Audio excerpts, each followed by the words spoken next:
All right, get ready, because today we're going deep into a world that I think is really fascinating. Um, Islamic medicine during the Middle Ages. Okay. Yeah, we're going to be looking at this journal article. It's just called Islamic Medicine in the Middle Ages. And I think you're going to be pretty surprised by some of the things that we find in here. Yeah, it's amazing how advanced Islamic medicine was, while Europe was going through the Dark Ages. Yeah, The Islamic world was having this like golden age of science and medicine. exactly. And it's it's interesting because they didn't just preserve knowledge, they built upon it. Right? So, you had all this stuff from the Greeks and the Romans that, uh, they translated into Arabic so it wouldn't be lost. Mm-hmm. And then they just took that and ran with it. Yeah, and it's important to remember this wasn't just limited to medicine. I mean, this golden age, it lasted from like the 9th to the 13th centuries, Wow. and it really affected everything, Yeah. mathematics, science, philosophy, you name it. Yeah. So let's zoom in on the medical world for a second. Okay. Imagine hospitals that offered universal health care back in the Middle Ages. I mean, can you imagine? It's mind-blowing, right? Absolutely. These weren't just like regular hospitals either. I mean, these were bimaristans. Chimeristans. Yeah, they were sophisticated medical institutions and they took care of everyone. Wow. Women didn't matter your religion or your social status. So universal health care back then, that's really impressive. It really is.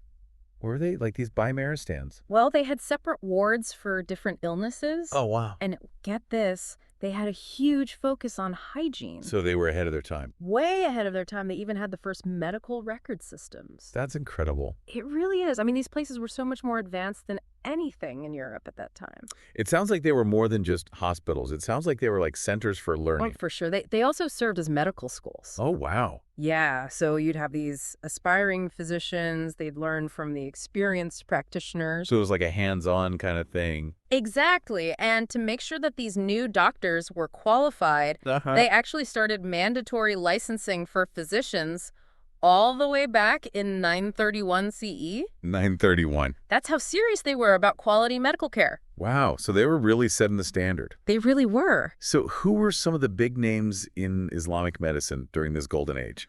Well, you can't talk about Islamic medicine without talking about Al-Razi and Ibn Sina.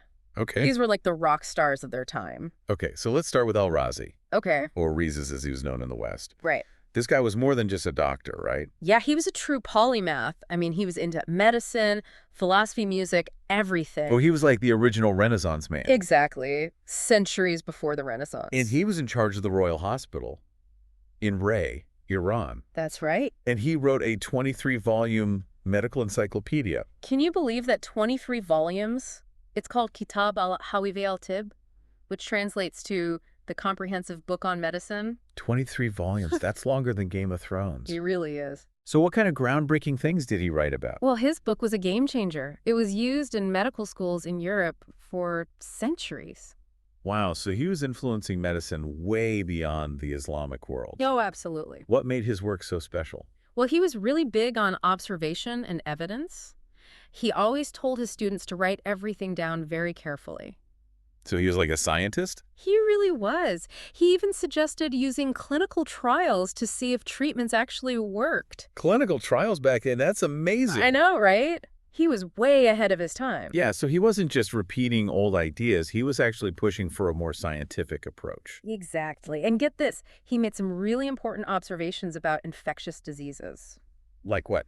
like smallpox and measles, and his descriptions are still relevant today. Wow, so he was like looking into the future of medicine. It's incredible, isn't it? It really is. And it's interesting because he also wrote a book called Spiritual Physic. Oh, yeah. So he understood that there's a connection between our minds and our bodies. Yeah, and that's something that modern medicine is only now starting to fully appreciate. Yeah, so we have this amazing Dr. Al-Razi pushing the boundaries of knowledge. Right. But then there's Ibn Sina, or Avicenna. Ah, yes, another giant in the world of medicine. What made him so influential? Well, like Al-Razi, he was a polymath. He was brilliant in medicine, philosophy, astronomy, just about everything. And he became a respected doctor by the time he was 20. Can you imagine 20 years old and already a leading physician? It's unbelievable. Yeah, that's some serious prodigy status. He was a genius, and his most famous work is Al-Qanon fi al-Tib, or the Canon of Medicine. That's canon of medicine. It's considered one of the most important medical books ever written. Wow. So his work also had a big impact beyond the Islamic world. Absolutely. It was the standard medical text in Europe for centuries. What was so groundbreaking about the canon? Well, it was incredibly comprehensive. Ibn Sina took his own observations and combined them with ancient Greek knowledge and Islamic philosophy. This was like a synthesis of all the medical wisdom at the time. Exactly. He covered everything, the causes of diseases, whether they were contagious, how the environment affects our health. Wow. He went into detail about anatomy treatments, even psychology. It sounds like he covered every aspect of medicine. He really did. It was like the ultimate medical textbook centuries before WebMD. And its influence lasted for centuries. Oh, yeah. It was translated into Latin in the 12th century. Wow. And European medical schools were using it as a textbook until the 18th century. So these two guys, Al-Razi and Ibn Sina, they really left their mark on the world of medicine. Without a doubt, they were giants, but they weren't the only ones. Oh, there were others. Absolutely. There were many other brilliant physicians and scientists who contributed to this golden age of Islamic medicine. Okay, so tell me, who else should we be adding to our list of medical heroes? Well, there's Abu al-Qasim, who's known as Abul Qasis in the West. Wow. He was a pioneer in surgery. What did you? He invented lots of surgical instruments, and he was doing these really complex procedures that nobody else was doing at the time. So Islamic medicine was really pushing the boundaries in all sorts of ways. It really was, and there were others who followed in his footsteps, like Ibn Zur. Ibn Zur. Yeah, also known as Ibn Zur. He was an early experimental surgeon. What does that mean, experimental? Well, he wasn't afraid to try new things. He used animals to test out his surgical techniques. Oh, wow. And he even did autopsies, which was incredibly controversial back then. Yeah, I can imagine that would have been groundbreaking. He was really challenging the norms and trying to understand the human body in a new way. So they were constantly pushing the limits of knowledge. Exactly. They weren't satisfied with the status quo. They wanted to understand more, do more, and ultimately heal more. That's really inspiring. It is, and the discoveries weren't limited to surgery. Oh, what else? Well, there's Ibn al-Nafis. Yeah, okay. He's credited with being the first person to describe pulmonary circulation. So he figured out how blood flows through the lungs and the heart. Exactly, a discovery that revolutionized our understanding of the human body. He mapped out blood circulation back then. That's incredible. It really is a monumental discovery. And on top of all that, there were even advancements in anatomical illustration. Like what? Well, Mansur ibn Ilyas, he created the first color-illustrated anatomy book. Wow, color illustrations back then. That must have been pretty amazing. These manuscripts from that time period are truly beautiful. They used advanced techniques for paper-making, inks, and book binding. So they were works of art as well as science. Exactly. They're like time capsules preserving knowledge for centuries. Yeah. And speaking of preserving knowledge, there's this really cool detail about Mansur's anatomy that shows how knowledge actually evolved through the process of copying. Oh, yeah. The fact that if you compare different copies of the book, Yeah. you see these variations in the illustrations. Yeah, exactly. Fascinating. Because it shows how knowledge was constantly evolving even as they were copying these texts. Exactly. It's a game of telephone, but Yeah. for knowledge. That's a great way to put it. It shows how knowledge is dynamic, it's always changing, and it's shaped by the people who transmit it. It really is. So we've journeyed through this period of incredible medical advancement, from these amazing hospitals, the Bimaristans, to the groundbreaking work of Al-Razi, Ibn Sina, and so many others. Yeah, it was a truly remarkable time. But what about the lasting impact of Islamic medicine? Right. How did these discoveries affect the world beyond the Islamic world? That's a great question, and one that we'll dive into right after a quick break. Sounds good. I think the impact of Islamic medicine is really incredible. I mean, it really did spread across continents and centuries. Yeah. It was like this bridge between, the ancient knowledge and these new discoveries. Yeah, and it really shaped medical practices not just in the Islamic world, but Right. but in Europe and beyond. Yeah, and that's a good point because, during the Middle Ages when Europe was kind of stuck, Islamic scholars were really busy preserving and translating all these works from the Greeks and the Romans. Oh, wow. So they were saving all this knowledge from being lost. Yeah, like Hippocrates and Galen, they translated all their stuff into Arabic. So they were like guardians of medical knowledge. Exactly, and they didn't just stop there. Right. I mean, they took all that ancient knowledge and they built on it.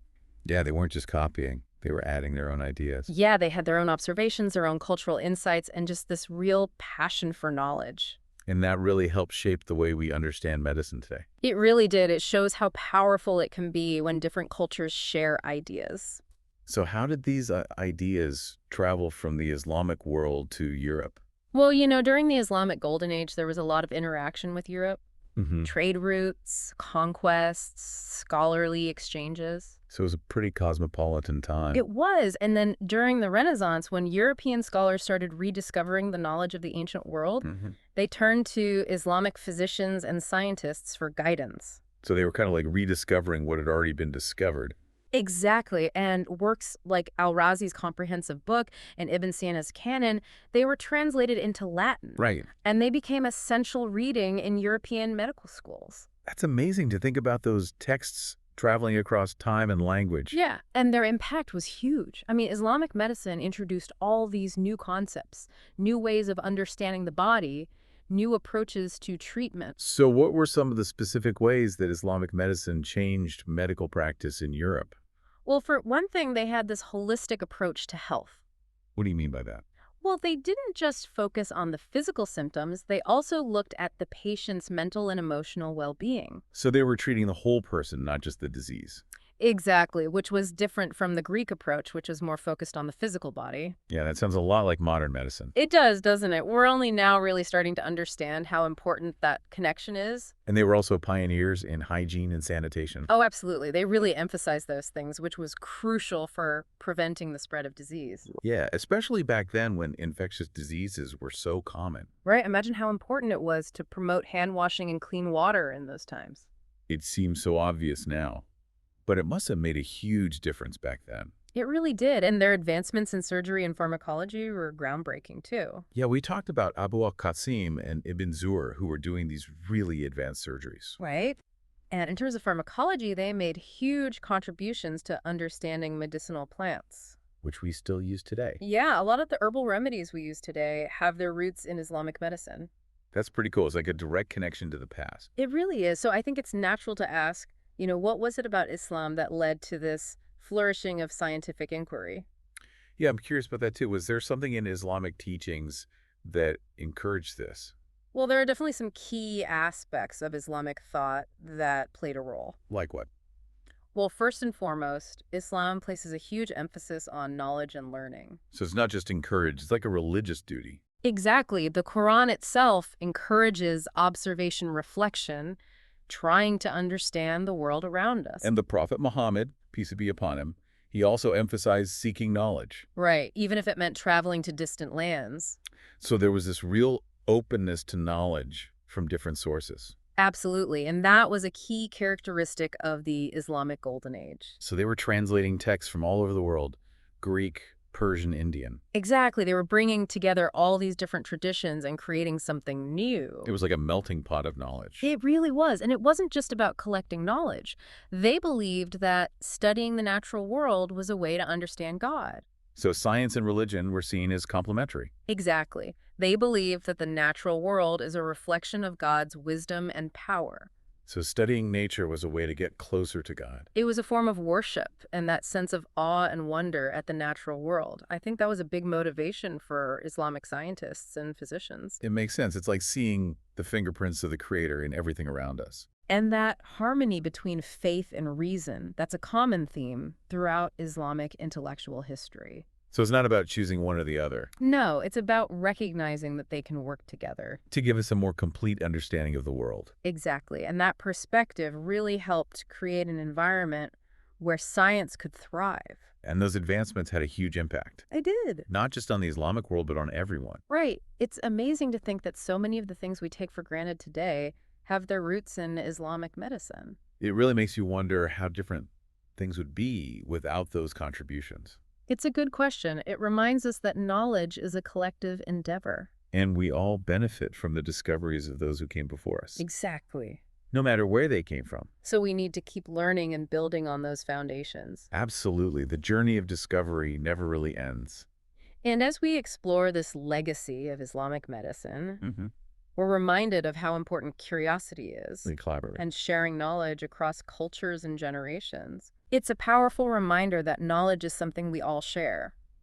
It's amazing to me, how these scholars, they really balance the theory with the practice. Yeah. It wasn't just about, sitting around thinking about these ideas. Right. They were really out there using what they knew to help people. Yeah, there was a real emphasis on putting knowledge into action. Right. It wasn't enough to just understand how the body works. Right. They wanted to use that knowledge to make people's lives better. And you see that in the institutions they created, like those Bimaristans. Oh, absolutely. They were places where anyone could get care. Mm-hmm. And it wasn't just about charity. It was about providing high-quality care for everyone. And remember how Al-Razi was so focused on observation and clinical experience? Yeah, he really wanted his students to get their hands dirty, so to speak. Exactly. It was all about connecting the theory with what they were seeing in their patients. It's inspiring, isn't it? It really is. I mean, they were brilliant intellectuals, but they were also incredibly compassionate. And that compassion, I think it really comes from Islamic teachings. Oh, for sure. You know, the Quran talks a lot about helping those in need. It does. About charity and compassion. And those values, they really permeated Islamic medicine. So it makes sense that these advancements in medicine happened at the same time as this incredible cultural and religious flourishing. It's all connected. You know, it's like this movement towards knowledge and progress and compassion. And Islamic teachings, they provided the motivation and the framework for that pursuit of knowledge. So it's not about choosing between faith and reason. Right. It's about recognizing that they can work together. To help us understand the world and make it a better place. And the legacy of Islamic medicine is a powerful example of that. It really is. It shows what's possible when we combine intellectual rigor with compassion. Well, I think we've just scratched the surface of this topic. Yeah. But I hope our listeners have gotten a sense of just how amazing Islamic medicine was during the Middle Ages. I hope so. It's a story that deserves to be told and retold. For sure. And for those who want to learn more, yeah, highly recommend checking out the National Library of Medicine. They have a great online exhibition on Islamic medicine. Yeah, it's a great resource. So keep those minds curious and never stop exploring. It's a journey that never really ends. Well, that's all the time we have for today, but we'll be back next time with another deep dive into a fascinating topic. Until then. Thanks for listening.